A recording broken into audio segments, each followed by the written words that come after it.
120 minutes, de 17h à 19h sur RTCI. Avec aujourd'hui son Excellence Joy Hood, ambassadeur des États-Unis d'Amérique en Tunisie. Bonsoir, bienvenue au Studio 3. Bonsoir, Aslema, c'est Hatem. Je suis ravi d'être avec vous. Nous sommes très heureux de vous recevoir et nous sommes très heureux de célébrer un jour à l'avance la journée de l'amitié tuniso-américaine. Absolument. Qui est le 28 août. Voilà.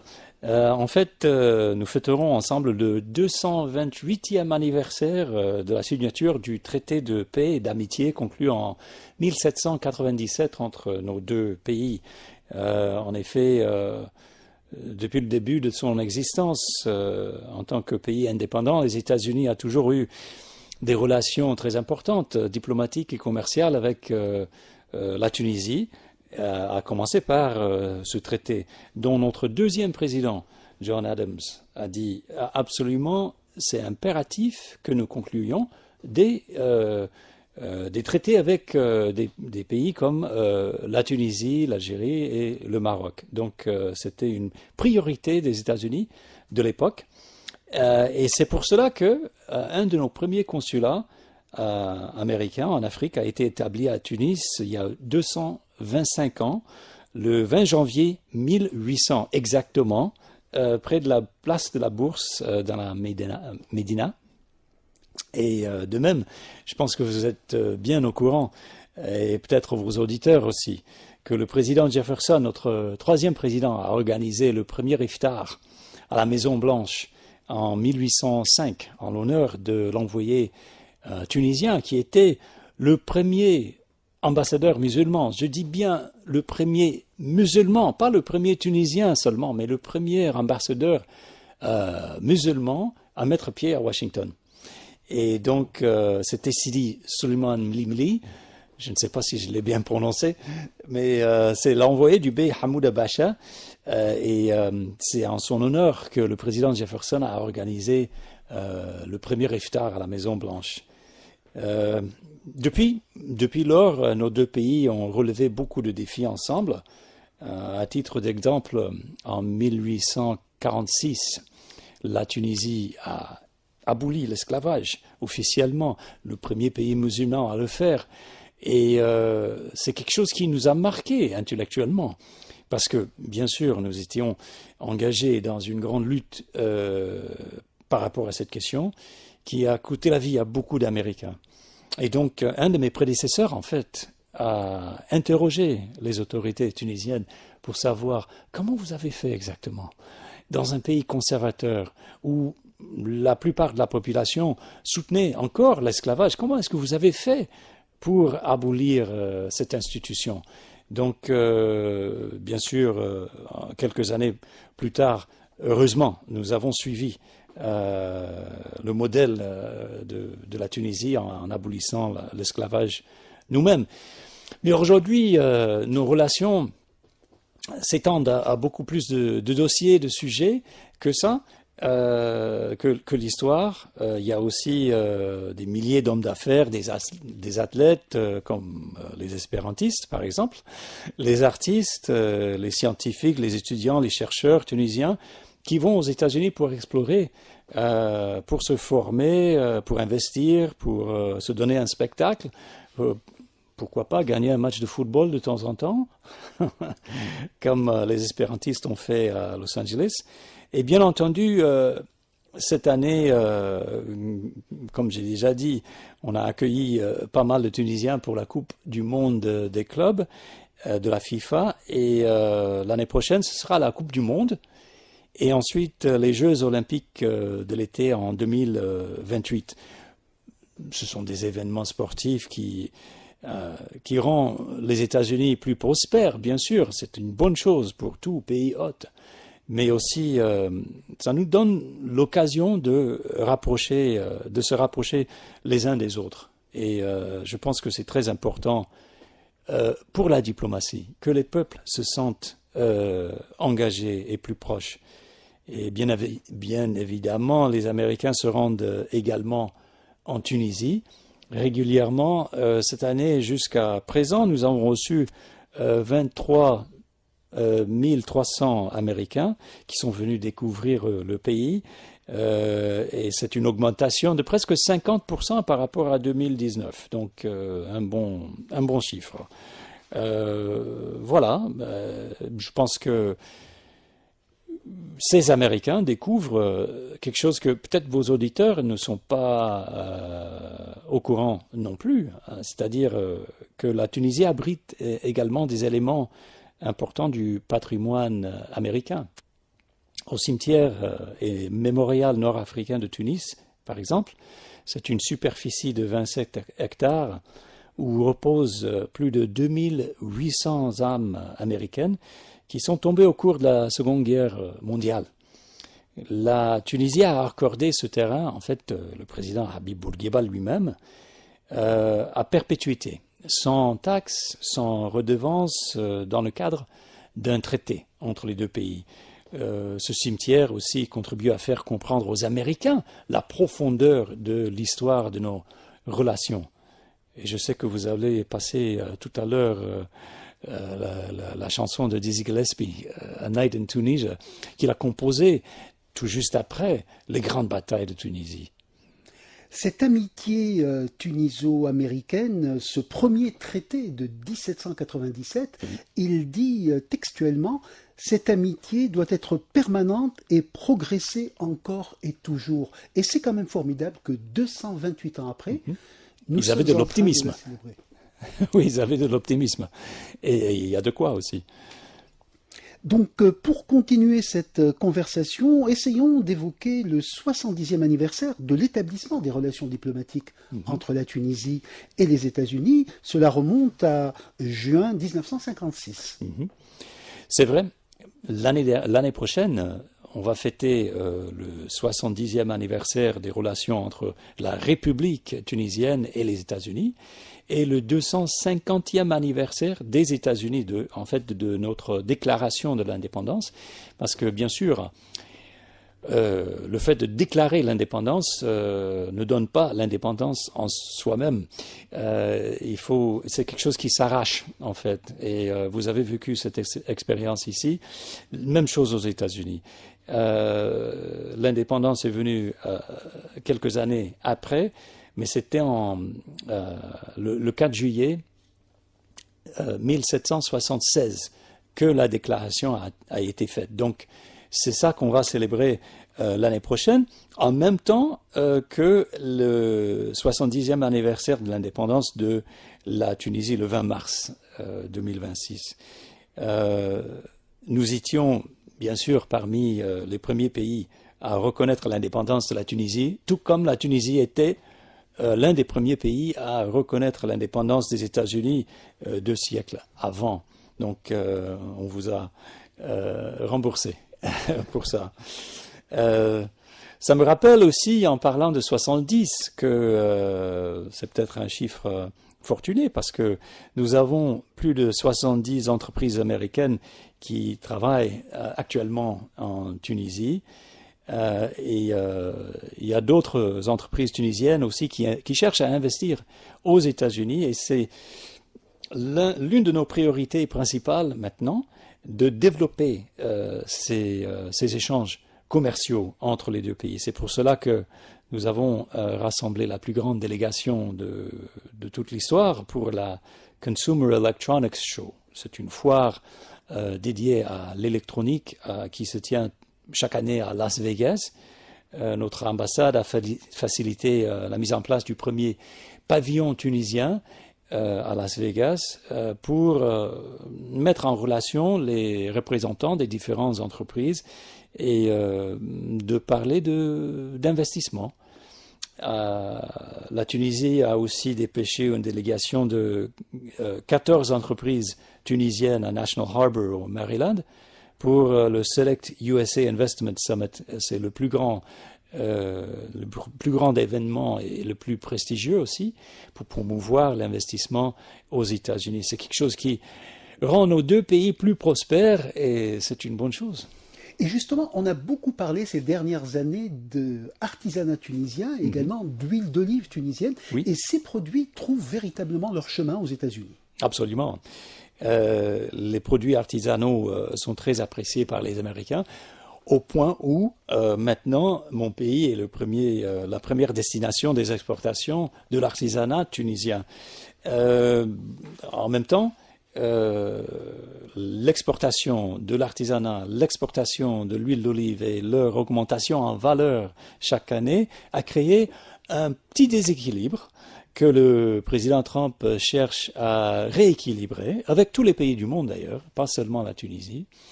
Mais je pense que ce sera relativement facile entre les États-Unis et la Tunisie, et nos représentants sont en négociation actuellement sur ce sujet. Et je dis que ce ne sera pas trop difficile parce que l'excédent commercial de la Tunisie envers les États-Unis n'est pas très grand, environ 1,5 milliard de dinars. C'est pas la mer à boire, comme on dit, mais les déséquilibres commerciaux sont nuisibles. Et c'est quelque chose sur lequel nous devons nous pencher. Parce que, par exemple, si vous regardez le déséquilibre commercial entre la Tunisie et la Chine, vous pouvez voir que c'est pas petit, hein. C'est plus de 9 milliards de dinars. C'est énorme. Et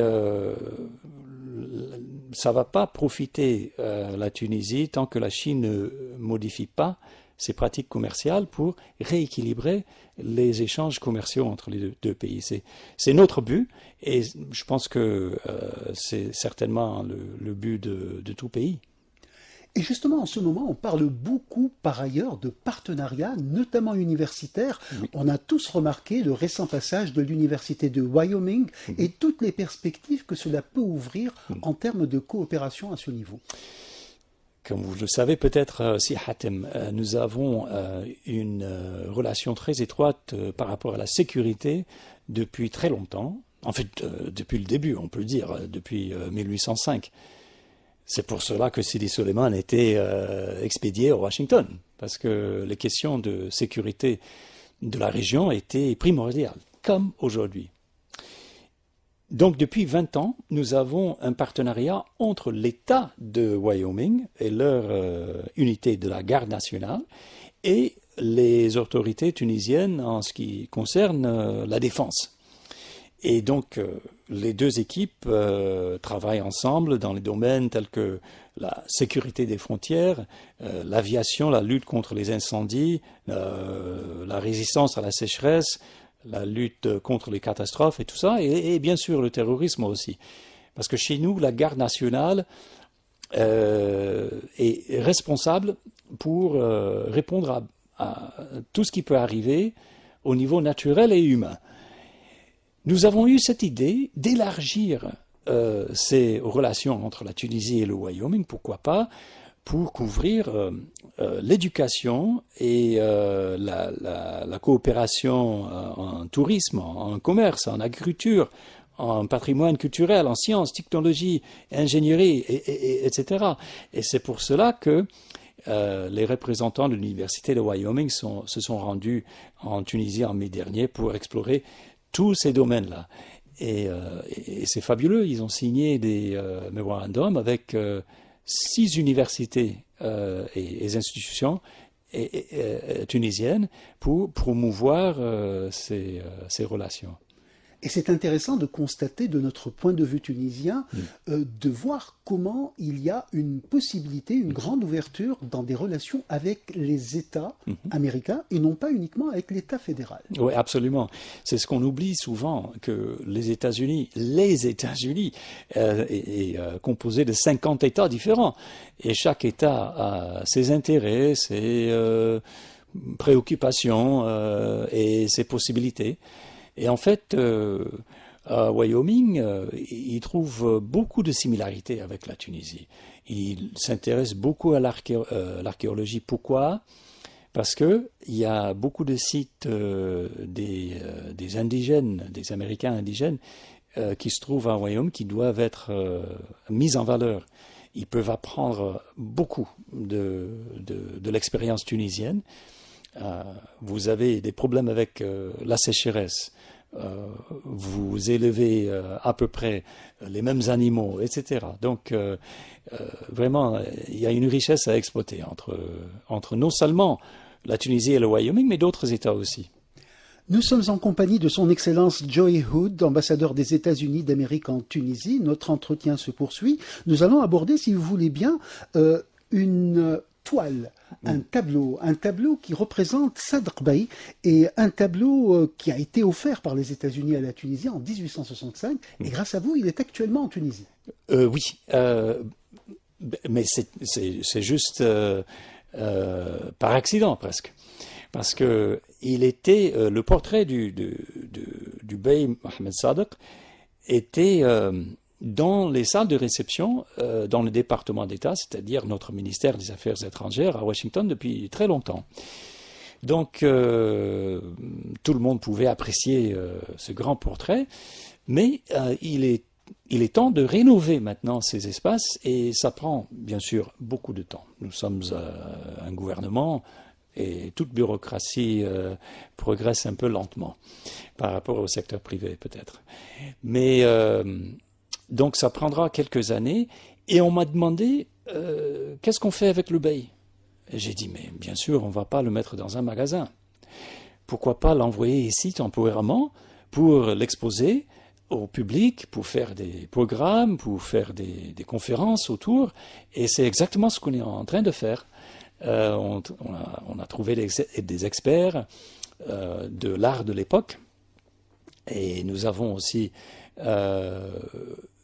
appris en même temps que lorsque le président Andrew Johnson, en 1865, a reçu le portrait du bey, il a renvoyé l'un de mes prédécesseurs, Amos Perry, à Tunis avec le portrait de George Washington, qui a été peint par John Trumbull, qui est très connu comme artiste américain.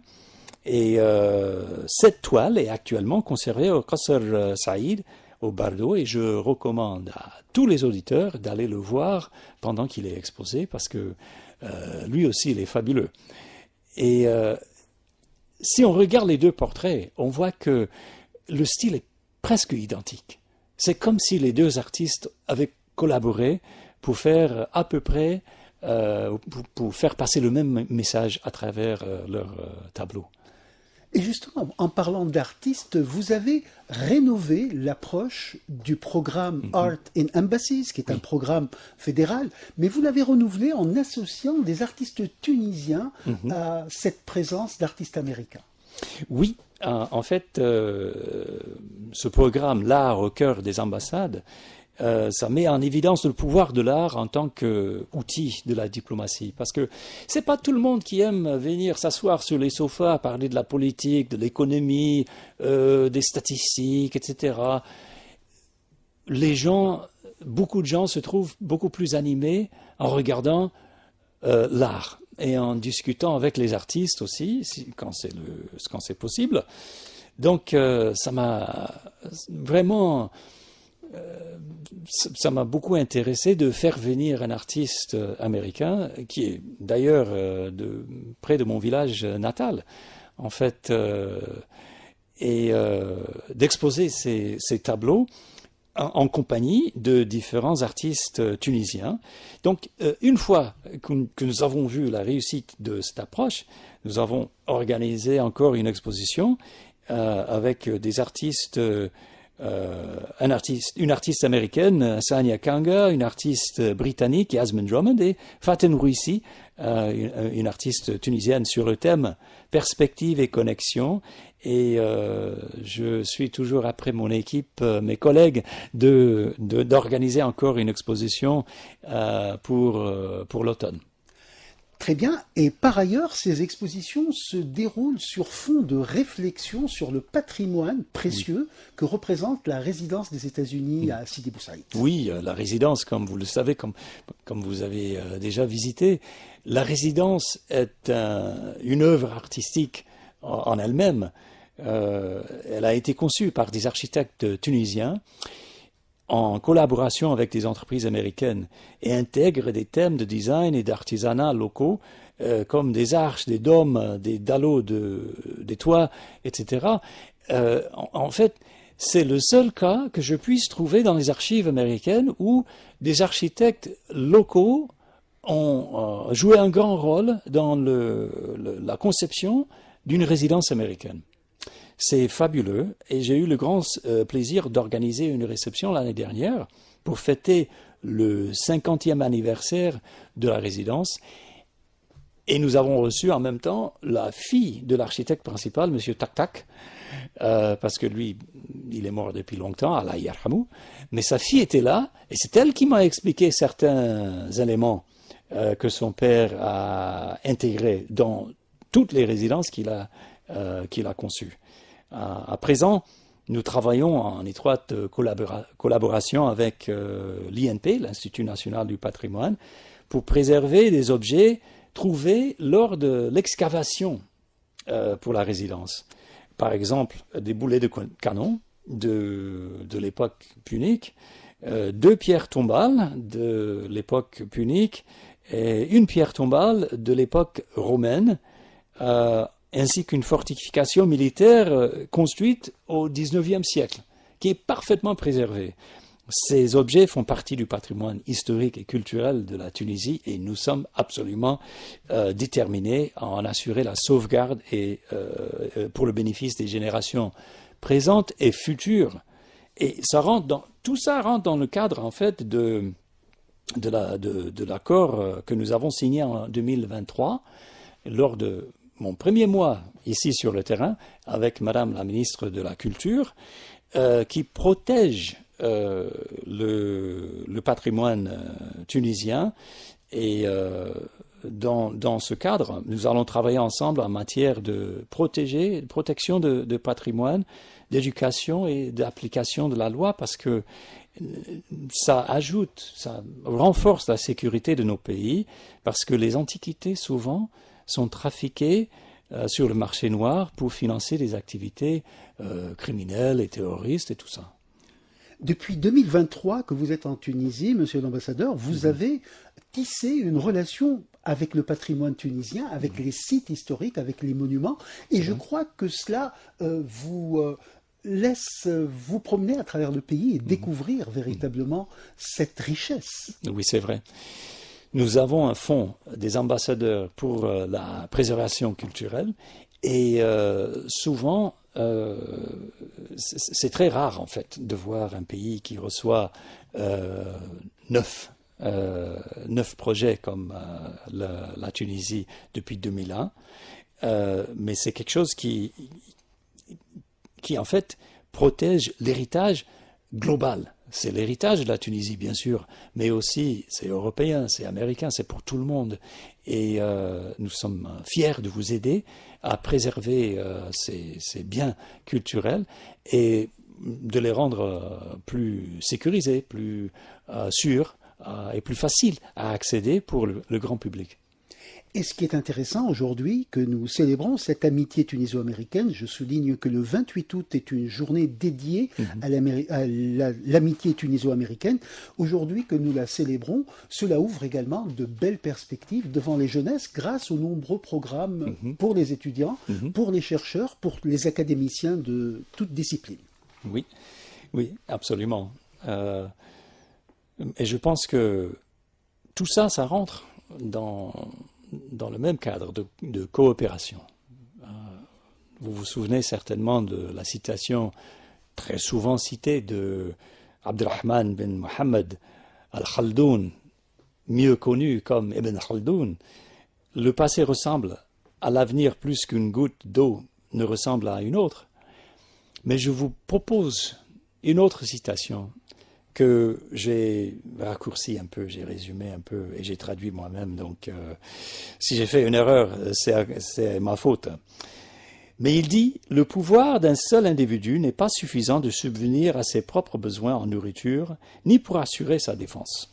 Mais à travers la coopération, on peut subvenir aux besoins en nourriture et en défense pour un très grand nombre de personnes. » Et je pense qu'en examinant notre passé et notre présent, il est clair que depuis 228 ans, c'est exactement le fruit que cette coopération nous apporter non seulement littéralement la nourriture, l'huile d'olive par exemple, les dattes qui sont exportées aux États-Unis, ou le lait en poudre qui a été donné aux enfants tunisiens aux années 60 quand ils en avaient besoin, mais aussi la défense.